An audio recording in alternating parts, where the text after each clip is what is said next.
Wakati mtu hawezi kusogea, hawawezi kuzunguka kama kawaida. Na wakati mtu amelazwa kitandani, ni muhimu sana kuwasaidia kusogea kitandani mara kwa mara. Hii itasaidia kuzuia uharibifu wa ngozi ambao ni tatizo kubwa la kutosogea. Tutakachofanya ni kuonyesha jinsi ya kumsogeza mtu kitandani ili kuzuia uharibifu wa ngozi na aina ya uharibifu wa ngozi wa kuangalia. Bill amejitolea kwa hiari kutusaidia na hili. Sawa, Mark. Tutamsogeza Bill upande wake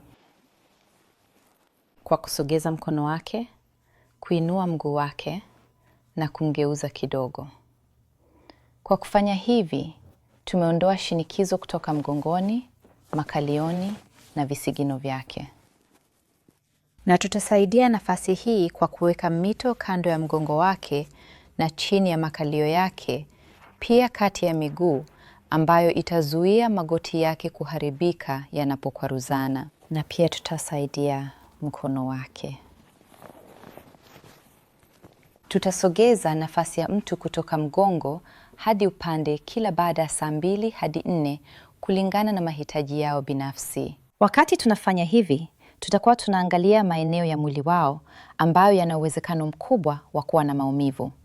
Hivyo, itajumuisha nyuma ya kichwa, sehemu za mfupa za bega, na msingi na mgongo zinaposhuka chini. Pia, chini ya mgongo wake kwenye makalio, magoti pande zote mbili, na visigino na vifundo vya miguu.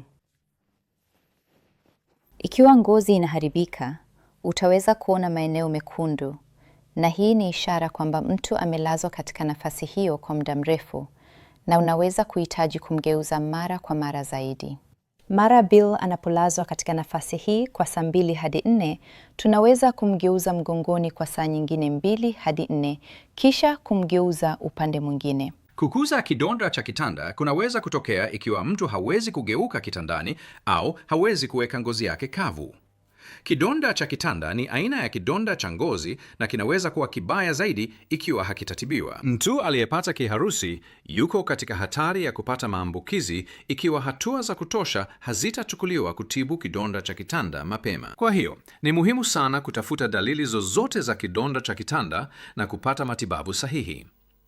Dalili za awali za kidonda cha kitanda ni mikwaruzo, malengelenge na uwekundu wowote wa ngozi ambao haupotei unapobonyezwa. Sawa. Ikiwa unaona dalili hizi, unapaswa kutafuta ushauri kutoka kwa muuguzi au daktari aliyehitimu juu ya jinsi ya kutibu mara moja. Matibabu ya vidonda vya kitanda kwa kawaida ni mchakato mrefu na inaweza kujumuisha mavazi ya sintetiki, mavazi ya chumvi, mikandamizo ya asidi asetiki na mavazi ya antibiotiki.